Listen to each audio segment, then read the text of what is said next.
and help us to work together in unity for the welfare of all your people. Amen. Yeah. So I haven't seen any projects this morning. I have a mover and a seconder to set that report. Thank you, Councillor Wong. Oh, so no apologies. How long we go? Public forum. We've not been notified of any public forum this morning. Conflict of interest declarations. We're all aware of how to treat these. Does anyone want to raise anything at this stage? No, don't hesitate in bringing it up at the time. Confirmation of order of business. There's no new items to be added, and the order is unchanged as per the order paper. Item number 6 is the confirmation of minutes. As per our previous meeting, a call for any amendments or matters arising. Page 6, page 7, 8, 9,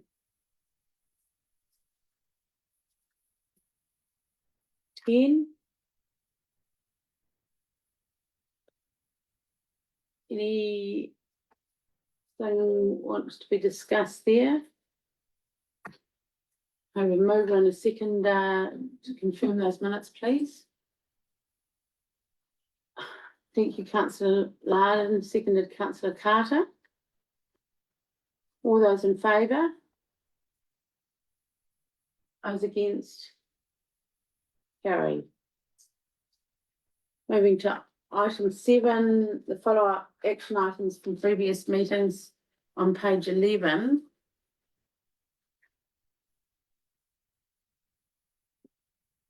Those items are all closed at this stage.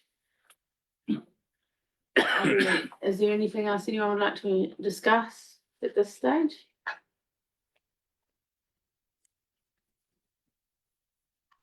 So we'll go ahead, and I'll move that the follow-up actions from the finance performance meeting be received. Seconder, please. Thank you, Councillor Chardon. Thank you. All those in favour? Against? Carried. So my chair's report, a verbal chair's report for August 2025. Our council calendar year ends 30th of June. So this month's report covers the first month of the council year. A few takeaways from this report, our annual plan and the pre-election report. The average rate rises came out at 7.9%, down from 9.1 consulted on, thanks to staff's line-by-line examination for efficiencies and savings. Our year-end revenue is 55 million, of which 32 million is in rates revenue. 65% of this is spent on water and road infrastructure. The main other revenue is from NZTA and roading grants. The system works something like this. We can fill out our asset management plan and apply to NZTA for works required to be done. We get a 64% far rate subsidy on works approved by NZTA. However, in the last round of applications, 12.2 million was declined for that 3-year, 24 to 27 year period. In short, government is trying to build highways, but this puts enormous pressure on our roading model. Our year-end debt is looking to be at 54 million. Rangitikei District Council recently signed our water services delivery plan alongside Horowhenua and Palmerston North councils. Our council is in the midst of significant change, and what we look like going forward needs to be worked through. But regarding local water done well, I think it's important to consider. We were too small to go it alone. This collaboration puts us above the 50,000 connection mark that ensures significant financial advantage. Finally, I think this puts us in the top 5 to 6 in the country for numbers of connections, meaning we hope this will attract top staff and capability. I understand 100 million saving is expected over the next 10 years to be shared between the 3 councils. Although there will be some stranded overheads, and we expect to lose some 20% of revenue, we will also lose 60% of debt, enabling more debt headroom for other services. There's a lot of work ahead of us. That's my report. You wish it. Yeah, thank you for the report, and it is a great report, but can it be then formally added to the minutes as read? Yep. And secondly, in terms of the roading one, you refer to the $12 million effective work declined under our maintenance schedules. Of that, our share of that 12 million declined work would be somewhere approaching 5, around. So directing this as a question through you, Madam Chair, about 5. Yeah. So essentially we have, it's not quite that simple, but we have 2 options. One, we spend the 5 million, but it'd be totally unsubsidized work because it's sitting in our budgets, or we don't spend it. And then we have government saying, well, you have unspent money sitting in your roading budgets. Why are you complaining about the state of your roads? That's the dilemma, isn't it?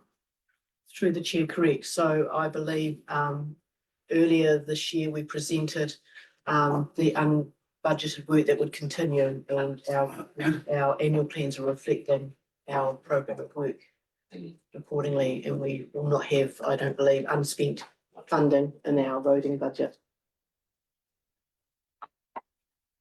But I just think that something, Madam Chair, that I think people need to be aware of the dilemma that we're currently faced, and you're absolutely right.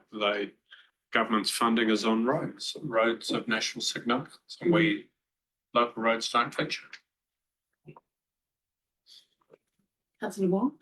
Just following your comment about the $10 million expected savings in the CCO for the water service supply. Was there an idea how that savings would be shared out amongst the 3 councils? There's not that been. Yes, that none of that detail has been worked out yet. It's just been a very high level assumption across the 3 councils and the current work that's been done. Reflecting efficiencies. Well, maybe Madam Chair, just add something else. It's not going to be a dividend paid out to councils. It'll be a reduction of cost to the customer. Yes, That's where the saving lies. thank you. Yeah, absolutely. So I recommend that, speaking of pardon, Councillor Loudon. One last comment. Thank you for the report.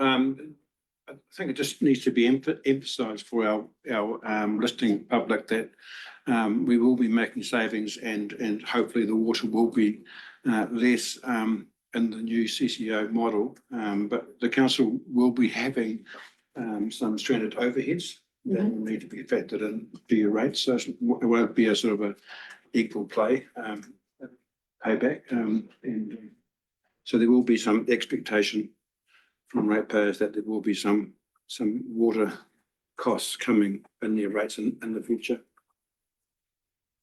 For sure. Yet to be worked through. Okay, so, I'll move that the Shares report, August 2025 be received. Councillor Vaughan. All those in favour? Against, carried.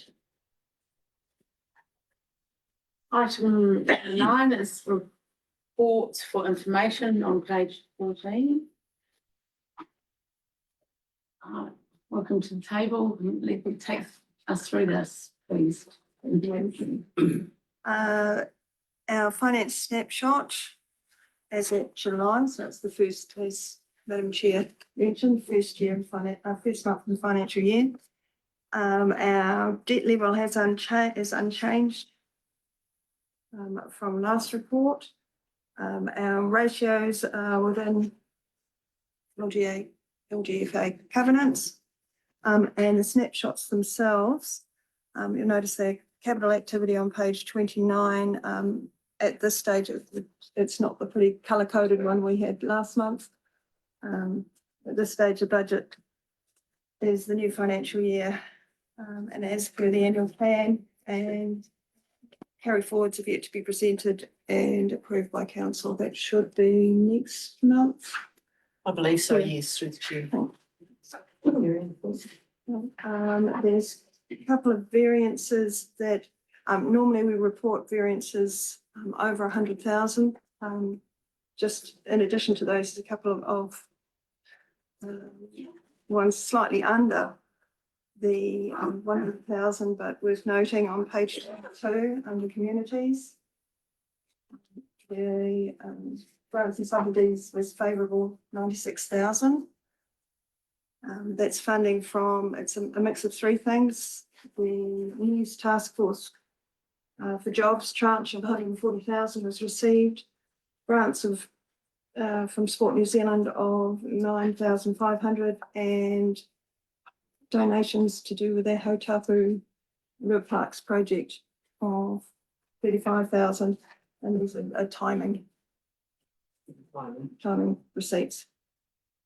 Likewise, on page 25, roading and footpaths, that's showing 88% favourable ahead of budget, and that's mainly timing as well, and noting that down a contract, the first claim for July was received in August, so it's not shown in these figures yet. Happy to take Any questions. questions? Questions, councillor? Negusha. Yeah, thank you very much for this report. I just wanted some clarification, and I think I understand it, but in terms of the internal borrowing, and I know I refer to 5.6 in the report that says the interest goes back to Treasury. But for instance, say a budget holder has a budget of $1,000, it's directed through you, Madam Chair, to has a budget holder of $1,000. And throughout that year, there's only $500 spent. So they're showing a 50% spend of their budget. That's used for internal loan function. The first question is, then is that budget showing has been fully spent? Through the chair, if I may respond to that one, the answer is no. So the P&L, the income and expense report reflects actual costs. And if you underspend, that underspend, I liken it to at the end of the year, we open all the buckets of the P&Ls and they hit their reserve account, if they're a targeted reserve, it's really important because you cannot use a targeted reserve for other activities. So it hits the targeted reserve. We borrow based on our cash flow need for the majority. So we use those funds throughout the year, and at the end of the year, when we open up that bucket, they can earn the targeted reserve, will earn and reflect the interest in the following year. Yeah. Likewise, where we've needed to allocate that debt will wear the cost of that debt, which is offsets each other. And the interest gain, internal interest gains, which I know is halfway between what we would borrow money for and what we give it out for. that then is credited back to the treasury account, not to that account holder. Not correct, not completely correct. If it's a targeted reserve, the interest costs, and I think in our schemes, they reflect the, they receive that income as interest earned in the subsequent year. Yeah, the reason I raise this, Madam Chair, is I want to see the situation of a budget that is not spent literally at the end of wrap up, and I think part of your answer clarifies that, as being fully spent. Therefore, that's the justification of continuing at that budget level. So no, it doesn't. It truly reflects the actual costs incurred in that activity. So it has nothing to do with debt, which is below the bottom line in our balance sheet. Thank Have I you. answered that? Yes, it does, and it's a good clarification, because the alternate was not No, that's not allowed. the position I want to Water New see. Zealand would never allow us to do that. Thank you. Leanne, item 3.3 on page 14, which is around, the rigor that you're instigating amongst your group managers. Can you just explain that for the benefit of the public, please? Certainly. So what we've done in the finance team, we've taken our 3 core finance people, which is our manager, business, finance and partnerships, our manager finance, manager finance, and our accountant, and they work directly with our GMs, group managers, and our managers, so that we can understand what's going on in the variances of both our operational and our capital. This year, we're rolling out that the managers will actually help have an input now into writing the narrative, and we're making sure that flows up to our group managers so that we can sit here and easily answer the questions put to us. We're trying to have a better understanding of the timing of the capital spend, because that manages our cash flow really importantly. Because like I said, we borrow based on cash flow, not on activities as such. So, thank you. You wish you. The next question Thank you. from me is in terms of our borrowing.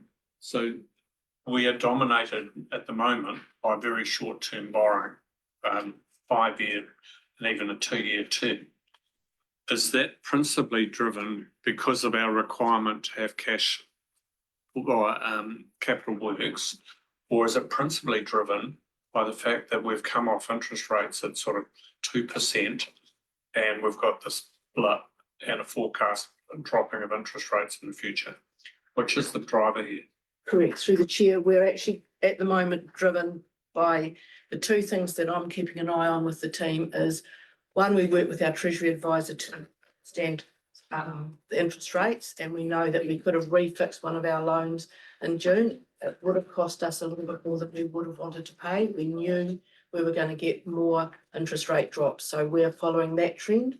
On top of that, I'm trying to align where I can some of our refixing of tranches of debt that are our 3 waters to tie in a little bit closer to when we start handing over debt. Yeah. It just makes it a bit cleaner and neater rather than having to get charged the new CCO our cost of borrowings. So supplementary question to that, through Madam Chair. So we can't just transition these loans straight to local water done well. No, through the chair. No, we thought we would. We thought we'd better novate them across, but we actually can't, even though it's probably going to be the same funder, being LGFA, we cannot novate them across. So the last time I reviewed the changes coming through the legislation, there'll be a maximum of a 5-year period. And during that time, we'll talk about our 3 councils, will on charge all our costs of maintaining any debt we haven't been able to hand across to that. And for us, that's the cost of interest. For the likes of Palmerston North City, that's a rated borrowing. They will also have to charge on some of the cost to maintain that rating, that credit rating. But then claimable back. Correct, they charge it to the CCO. Absolutely. And that's provided for in the legislation. Councillor Loudon. you have a question? Thank you. Just a question on debt and borrowings. Page 15, we have our chart or table of debt and the fixed term debt. And then if we go down to page 35, with the Bancorp report, it said in the table, I'm just trying to get some clarification, if it's Rangitikei District Council could source debt from local government funding. We've engaged Bancorp to give us a hand. Are Bancorp doing that now on this fixed term debt, or? So can you explain that table on page 35 a bit for me a bit? Through the chair. So are you talking about the maturities and the margins? Yeah.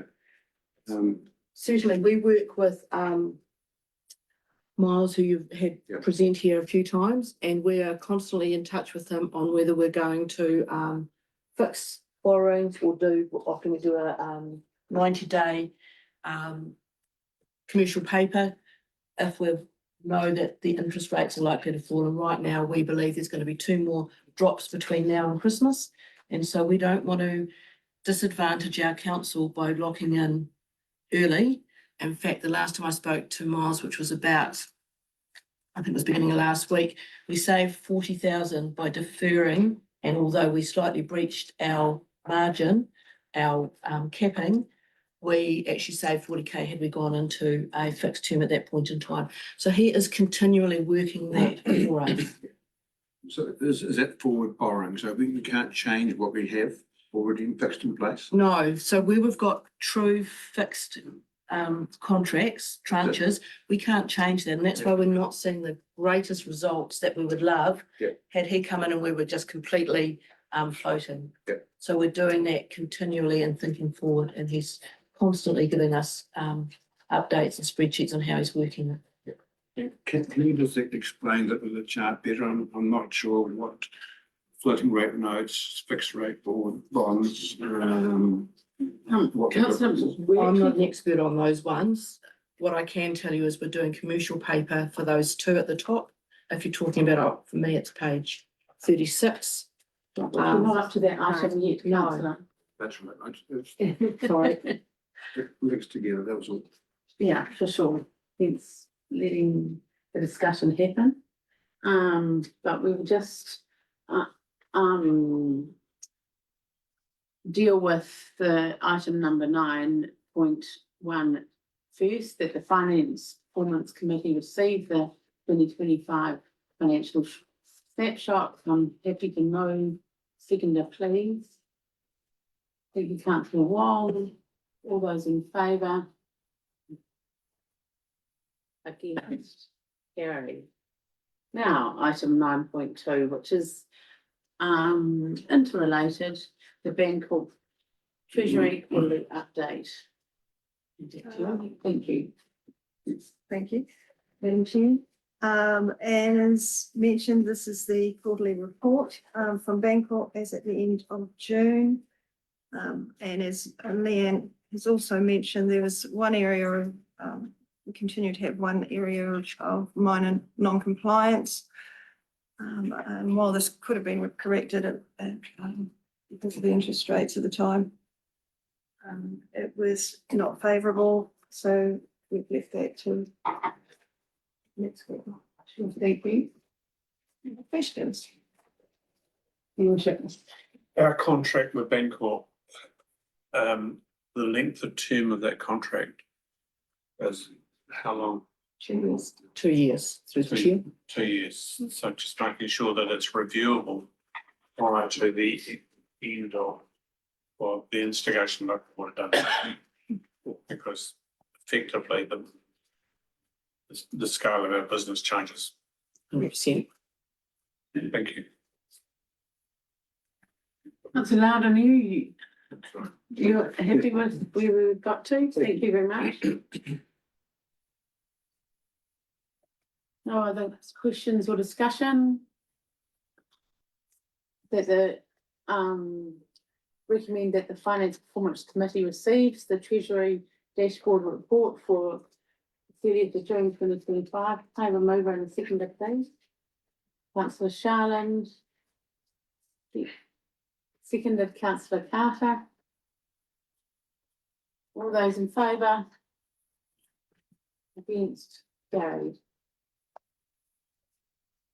Item 9.3, which is around the fee waivers, page 38 of our water paper. Welcome. Thank you. I'll take the paper as read, and this is just a standard quarterly update of as per the delegations, council's delegations that we report on these. You will see there was 3 for the last quarter at a cost of 2,100. Or at a fees that we've waived at 2,100. Happy to take questions. Any questions on the paper? Councillor Loudon? Waived fees as a whole, do we know the total amount of waived fees that we get per annum? On a sort of a, is that ever recorded, or are these just? Through the chair, I did send one in April, and I can't remember the figure. It wasn't high, but that was for the 9 months because I hadn't been aware of this reporting. We could, if it pleases council, or committee, we could easily do a summary at the end of each financial year so you see the tally. That's not hard to do. Thank you. Noting we will present it every quarter. It'll just be a combination of the quarters added into a yearly total. Thank you. Thank you. Will be helpful. No other questions or discussion? Recommend that the Finance Performance Committee receive the fee waiver report. Can I remove and seconder, please? Thank you, councillor Morn. Seconder, please. Thank you, councillor Carter. All those in favour? Against? Carried. Moving to item 9.4, the QV report, which we regularly receive. Yeah, this is the usual monthly QV report that we put forward. Just since the beginning of July, of note, 47 building consents gone through, 13 subdivisions and 71 sales in process. Any questions? Questions, but I just, I always find it's interesting that, yeah, currently we have 8,894 rating units in our district. Part of our challenge. I'm happy to move that the Finance and Performance Committee receive the QV monthly report, second report. Madam Chair, just before you do that, the challenge will be 2027. We have a QV. That's going to come at exactly the time of 3 water transitions, isn't it? That's going to come in, and we're probably going to face, if stats at the moment would indicate that we'll face an upturn in some of our rural properties with red meats, etc., performing well, and urban drop. What's the timing of the LTP against that? Are you talking about revaluation coming through? Okay, sorry. So it's through the chair, already on our radar and already having conversations. The challenge we've got, and Auckland have just faced it, is that we may not get those capital values and land values signed off by QV. Well, we won't get them before we start consulting, and that's where they got caught. So while we can say, here's our average rates increase, we don't know what the final look is going to look like for how that's allocated. And while the bucket of money won't change based on our rating methodology, the allocation will or may. And that is going to be really, really hard because it's going to muddy the waters of the 3 waters, if that makes sense. And I'm quite concerned about that. All I'll be able to do, depending on the timeline, is bring back to council, had the capital values not changed, this is what everybody would have paid. And now with the new capital values in there, this is what it's going to look like with the same bucket of money. Through you, Madam Chair. So this could be really, really challenging. And is there an opportunity for us to write to QV and ask for the revaluation of the district to be brought forward by 1 year. Through the chair, the challenge of that is the legislation, because it's a legislative requirement 3 yearly. I will Yeah. definitely make touch base. We've already started the work. It's a huge amount of work to get to the point. So bring it forward a year. It's not just them changing it, it's them doing their whole work program. They stagger all of the councils over a 3-year cycle. On top of that, it's the work that goes into it by our staff. And we've got that, knowing we've got to do that work, but bringing that forward is going to be trying to crunch that. But the difficulty is the balance of that work against the difficulty of having it imposed on us afterwards. What I would suggest that I can definitely drive is, can we get that information earlier so that we can include it in our long-term plan consultation to be able to reflect the best estimate of the changes. Okay, thank you. So I doubt I can bring it forward a year, but if I can get final numbers early, we can consult with the suggested numbers, values. In the past, QV have also provided, sales information relative to our existing valuations. Are we no longer getting that report, or?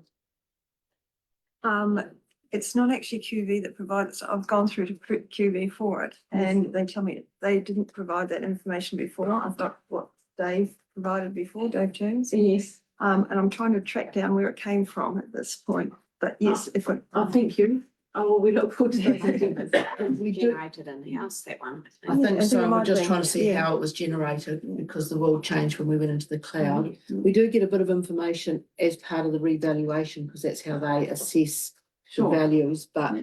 the report that Lorraine showed me, yeah, we've got a bit of work to do on that. It's the dashboard, isn't it? Yeah, It was Karen. who Yeah. done that. Aaron did it? So, okay. Thank you. I just find it very interesting, yeah.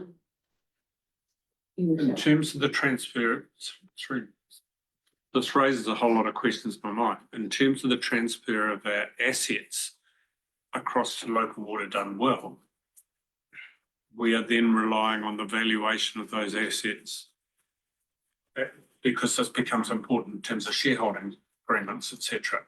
So Through the chair, if I can respond to that. We discussed that on what day are we up to? We discussed that on Tuesday in Horowhenua. And we are proposing that all 3 councils get their infrastructure assets revalued for the period ending 30 June 2027 by the same valuer. That cost will be borne by the CCO.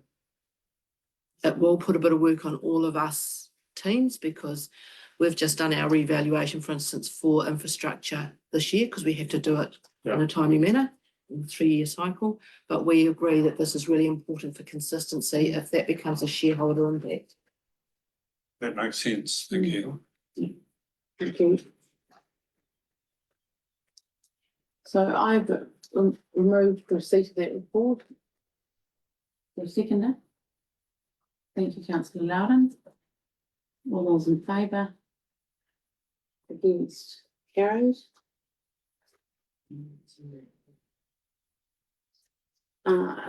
Item 9.5 is the annual rates rebate and remission statistics. Page 43. Through the chair, this has come out as throughout the year, as you've asked for a summary at the end of the year. So it's sort of a new report, but just to give you some of that information, hand over. As Lee report, a couple of things, I think you can take it as read, and maybe if there are any questions. One of the items I'd like to note is our rebates increase, which is good. It means we're reaching our the right people. And I think when I talked to our team recently, they'd already processed 300 and something of the rebates for the new year. So they're more than halfway through the new year, which is great. It means the information's getting out to our the people that should be receiving and able to apply for rebates, which is really neat. No questions or discussion? I have a mover and seconder for receipt of the annual rates remission report, please. Thank you, councillor Chardon, seconded councillor Carter. All those in favour? Against, carried. Item 9.6 is the receivables report on page 45. Again, this is the usual report that we provide on a monthly basis. We've just extended the information a little to provide a summary of total outstandings or total receivables for the year ended June 2025. This is a summary of the information we provide, more detail to the risk and responsibility. If there's any questions?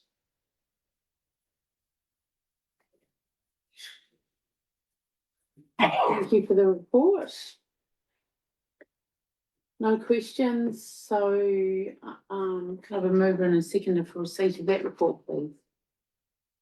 Thank you, councillor Carter, seconded councillor Wong, all those in favour? Against, carried.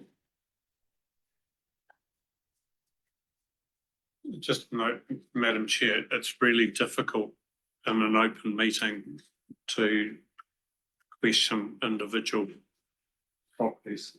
You know, Sure, that's not. so I could see some of this potentially being raised elsewhere.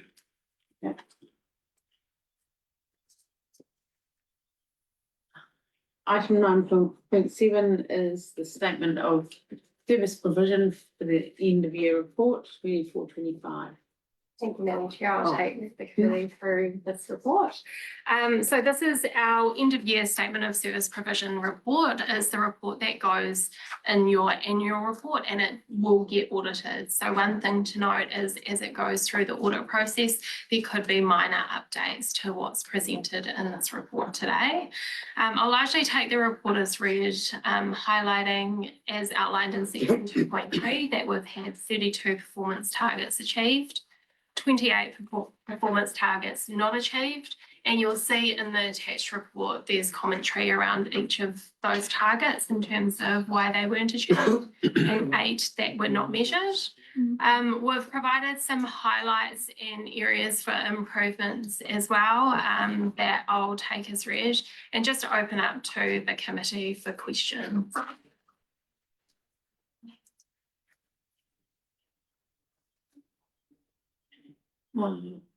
A question from me, just with the public interest around rubbish and recycling and our changes at the depot. Has there been any thought about putting our measure, whether it's the laptop where you say what you're thinking about it, in it at the depot? Could that be a possibility? Because we've got a change of system and that may or may not be well received. QR code. Yeah. Just through you, Madam Chair, it's a big change. I Right. think if we were summing up now, we would just get negative comments. I would rather for that to settle in, that Yes. people get used to the new system and then we can test it. People are not happy about any of it. Okay. So I think it would be a biased and unfair view on it now. Right. What sort of settling in period would you be thinking about? I would suggest a year, at least a year, for people to get used to the new normal, Okay. and then we can do that. Mhm. Councillor Wong? Just to add to that conversation, the weighbridge has been installed in Taihape, and there have been comments, especially on media and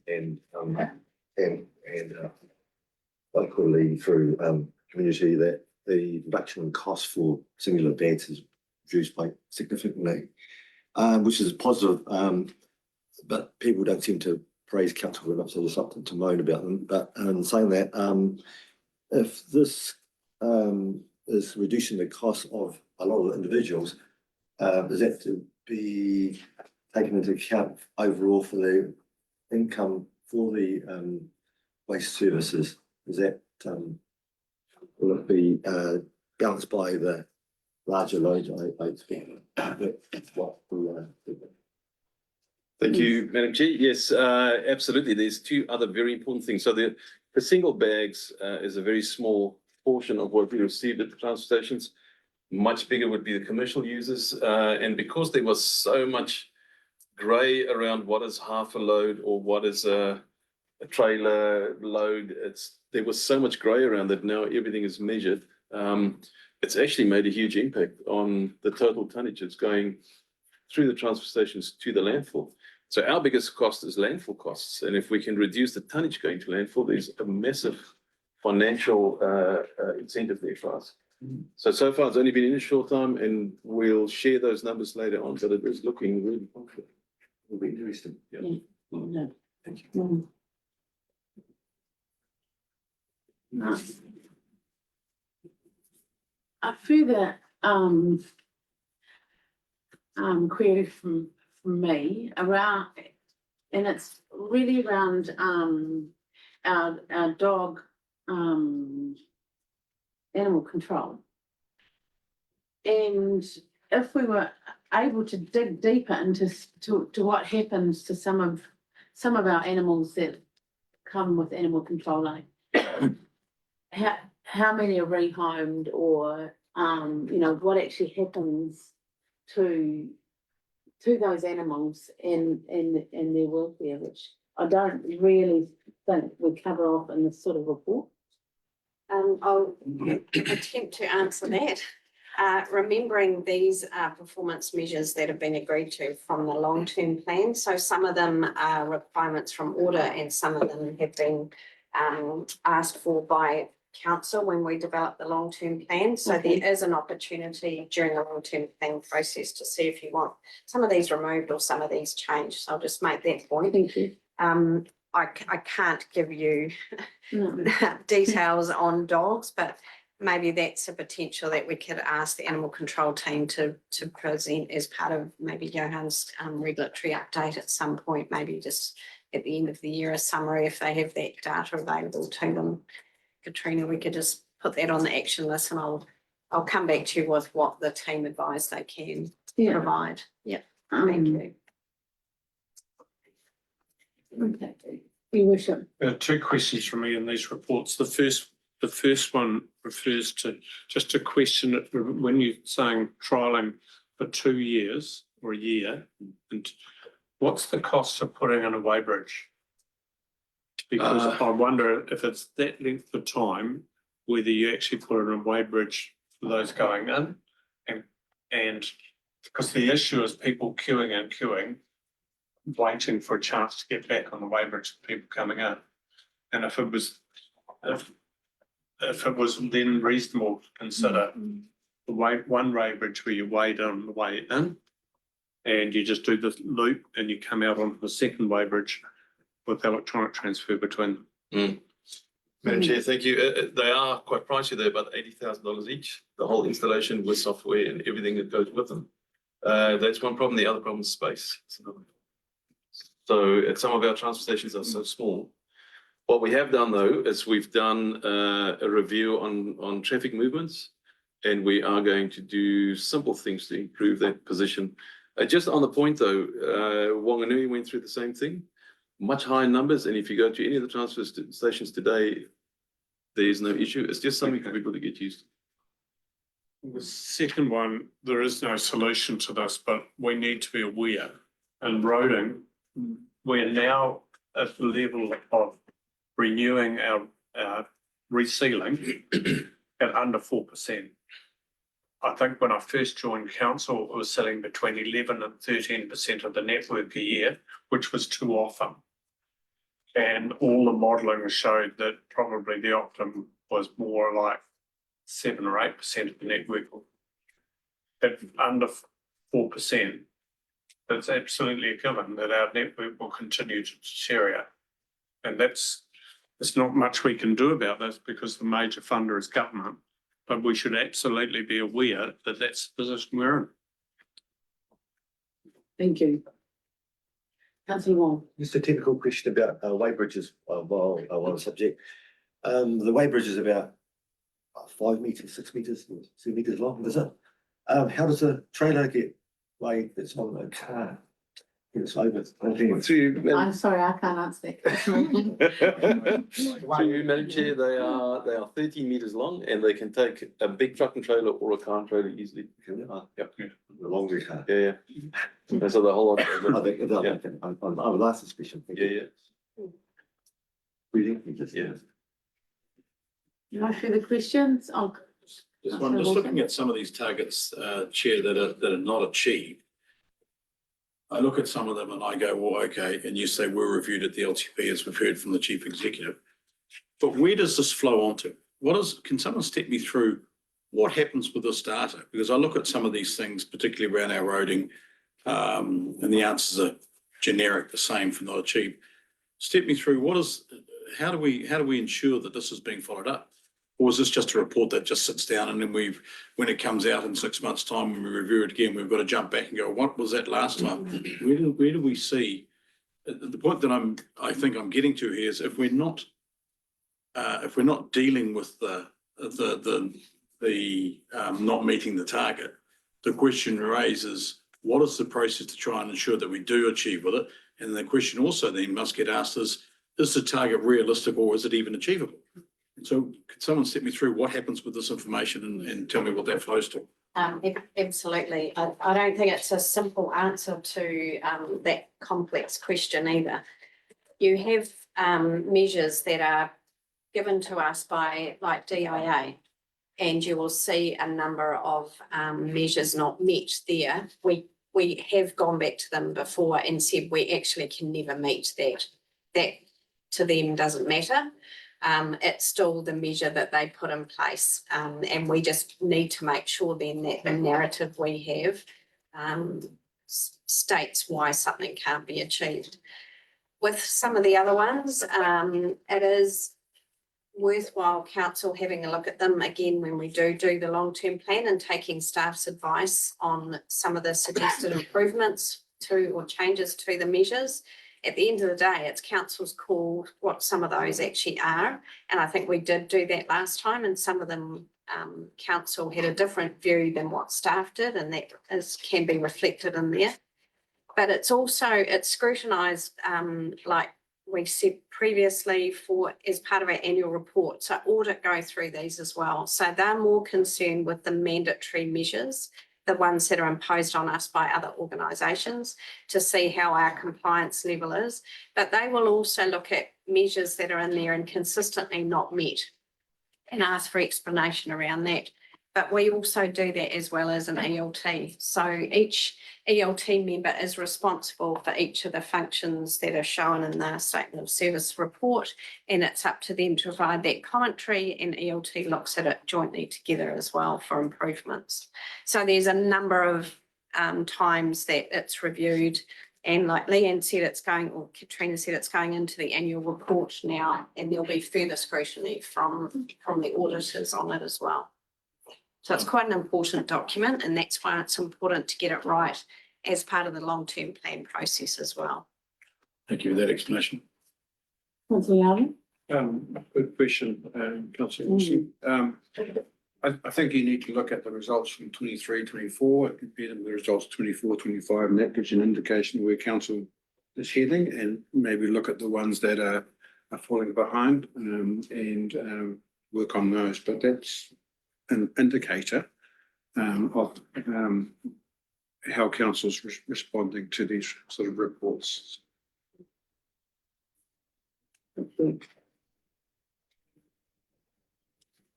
Further discussion. I'm happy to move that the report Statement of Service Provision End of Year Report 24-25 is received. Seconded, Councillor Carter. All those in favour? Against? Carried.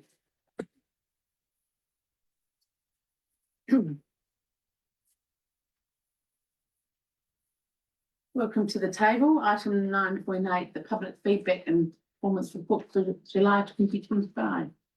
Ngā mihi tātou, greetings to you all.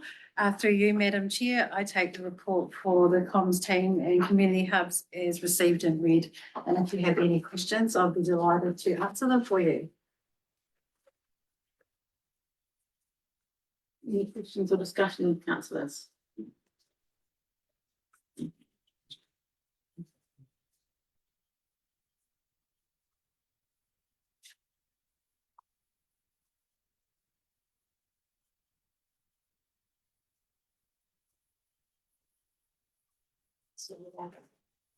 Councillor Loudon. Just a curiosity, media releases, how do you sort of judge a medium interest or high interest or so low interest?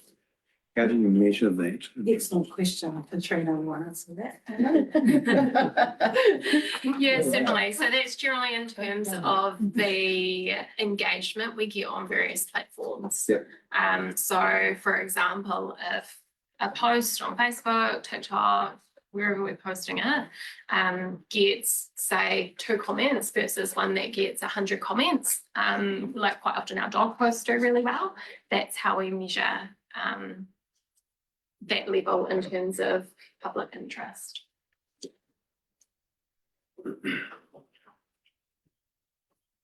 Anything else? Okay, we'll then moving right along. Recommendation is that the public feedback performance report, July 2025 be received. We'll move in seconder, please. Thank you, councillor Sharland, seconder. Councillor Wong.